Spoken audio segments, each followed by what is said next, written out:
Hey yo, what's up? You know what it is? It's the one and the only, the triple the G.O.D. I'd like to welcome you guys back to another installment of Triple the God Speaks On in yo, RWBY Volume 5, Chapter 9, A Perfect Storm. And it was just about what I expected. It's that it was what I expected, but in a way that was unexpected, because I did not expect the measuring contest. I did not. Because what I expected was somebody was going to lose their life. Because, see, you walk in the Ravens' home, like you body, man, they lucky Raven didn't slice them all up. Because Jay sitting up here, you got the good doctor talking about, man, you can't escape. Like, you are not Alex from Street Fighter. And I'm just sitting up here like, the way that Cinder came at Raven, I'm like, that girl got some cojones. Big, giant, flapping in the wind cojones. Like, she straight said, yo, the doc is my associate, and these are my disciples. I'm like, wow, are you serious, girl? She's sitting up here, she done set the good doctor on fire. She's sitting up here showing out. But I'm like, Raven wasn't going to back down. And Raven wasn't going to sit up here and let her show a force passer by. She said up here, she let Vernal do her thing. And then, after everybody measured and everybody did all this, let's come to an agreement. I need Crow dead. That's it. I need Crow D-E-D dead. Need my brother done. I'll roll with you, but kill my brother and I'll get you whatever you need. But you know, of course, these are the bad guys working with the bad guys, so there's always going to be some cross and double and triple, quadruple cross. And we got that later in the episode, simply when Vernal was talking to Raven, sitting up here like, you really ain't believing this, right? She like, nah, of course not. Raven, I'm like, I am who I am, and Salem is who she is. And I know who she is because I've had my run-ins with her. Is that if we sit up here and we decide that we gonna run this, it is bad for us. Because Salem do what she do, and when she done with you, she done with you. This is a one and done. Get me this relic. But it's like, if they sitting up here like, we'll let you keep the Spring Maiden, we want this relic, we got this inside man, we got this, we got that. Raven, like, they giving an awful lot of importance to that relic right there. So maybe we should take it for ourselves. And it's like, the way they sitting up here and going and building this fight, if this is gonna be nuts. N-U-T-S. It's gonna be stuff going on everywhere. Violence out the wazoo. It's just gonna be work getting put in. And this episode being called A Perfect Storm, it ain't lying, and we ain't even done yet with the other work. I'm just like, I expected a lot of things between that showdown with Auntie Raven and Cinder fell. I was expecting Cinder to fail, but Cinder fall, eye on fire, things of that nature. What you want to do? Again, like I said, I expected a lot from that confrontation, and at the end of the day, for the sake of the story, you get what you want. The bad guys are gonna work with the bad guys long enough for them to stab each other in the back. It's just gonna be who gonna put a who in a knife back first. You know what I'm saying? That's what it's going to be. It can be nothing else other than that, and it's going to end horribly for everyone.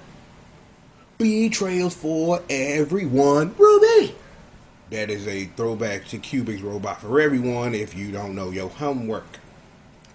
Oh, in other news, OG Animal Man, that's what we call him now. No, we don't call you Gira no more. You Animal Man. He like, yo, he sat up here, got butt naked, like, I'm about to rip you to shreds.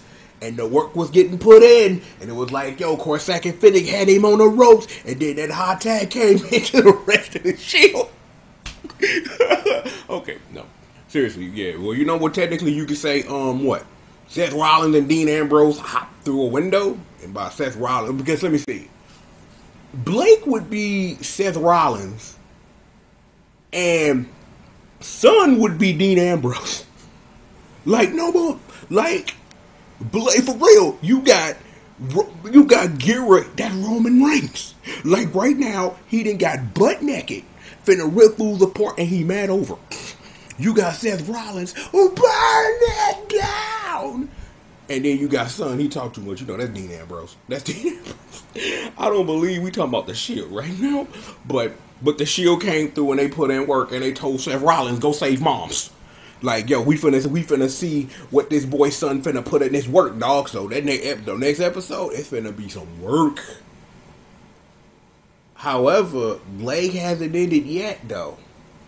Because, you know, we jumping around the episode. It's that Blake, like, I'm finna go save mommy. Mommy. It's her scorned lesbian lover, Ilya, and it's like,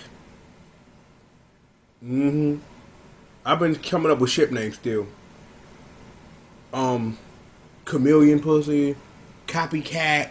You know what? Copycat. I like that. Well, you know, because you know what? Copycat. I think, you know, I should run that by the RWBY shipping people. Copycat. I'm just gonna run that by them. But that showdown's gonna happen, and no one knows where Callie is. MILF. But yeah, no one knows what's going on over there. So we got that popping off. Oh, and Auntie Raven's hanging around her brother. So here comes the betrayal of the betrayal of the betrayal. We already got knives and backs. It's like you had Raven sit up here like, yo.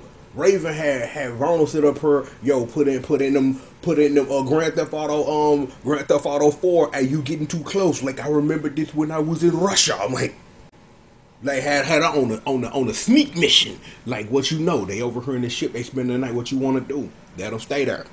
She sat up here, flew, turned it to That's So Raven. And went over to see her brother, Uncle Crow. And then here, and you got Oscar the Niglet Farmer like, yo, Crow, I need to rap with you, homie. Well, but by me, I mean the other me. But you know what I'm saying? Come with me. So, I'm like, we didn't even get out the episode, and there's already knives and backs. But did you expect anything else from this show? Knives and backs. The show should just be called Knives and Backs right now. Like, this saga should be called, I'm like, yo, everybody stabbing everybody in the back right now. And it's just like, really? You don't say.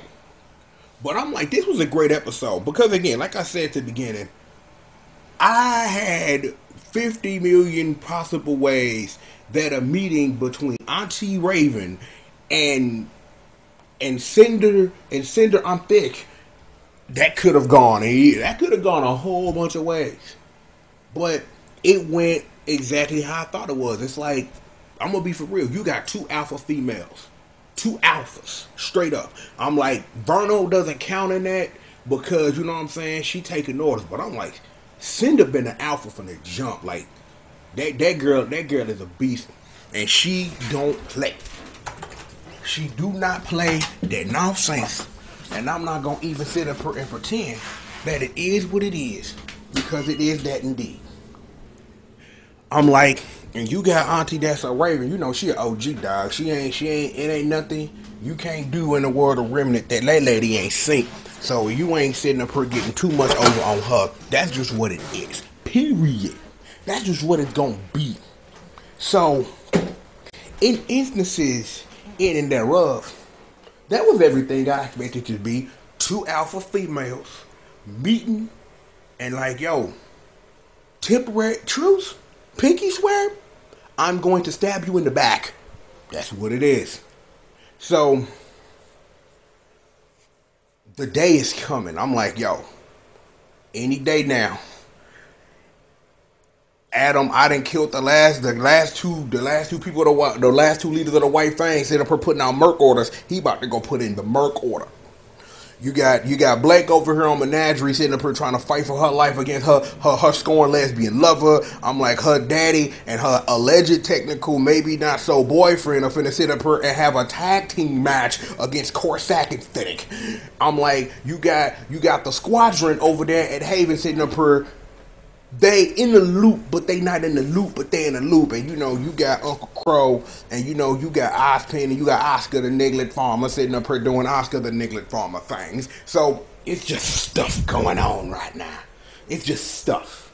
And we got a couple of more episodes to go. So I want to see what stuff is. How about that? I want to see what stuff is. Before we get up out there, I want to say something. It's been a while since I've been able to have fun with an episode. Because the last couple episodes, especially when I was sitting up here and presenting questions, it was because the subject matter was heavy. This was just a measuring contest and fights.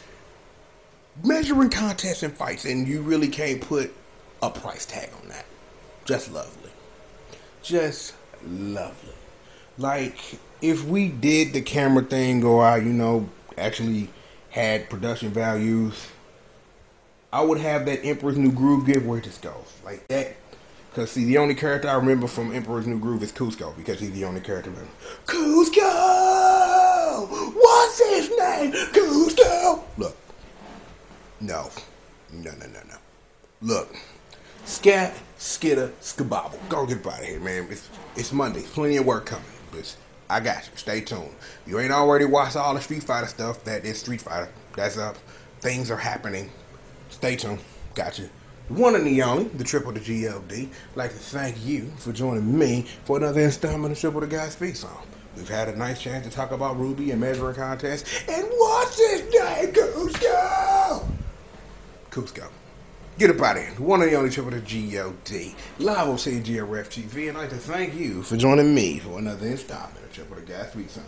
And with that being said, I'll holler at you guys next time, man. Peace out.